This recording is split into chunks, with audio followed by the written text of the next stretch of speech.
لابس شوف شتوي لابس، هاي غلط، لازم تلبس حدك صيفي. راح نركب السيارة بولبس صيفي، ما راح القطار يمشي يجي من الصوب ان شاء الله، وصور ويا الكيوب. ما قاعد اخلص على الكيوب، وايد عاجبيني ان شاء الله اطلع بالصورة الغربية.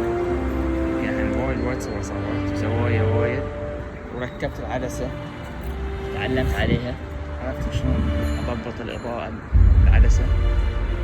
قبل كنت استخدم بالفيديو، الحين استخدم بالصور. اصور وصل النوايا اول اطلع ايدي عدل ولا صعب يعني، ان شاء الله يطلع بشيء حلو يعني. حاول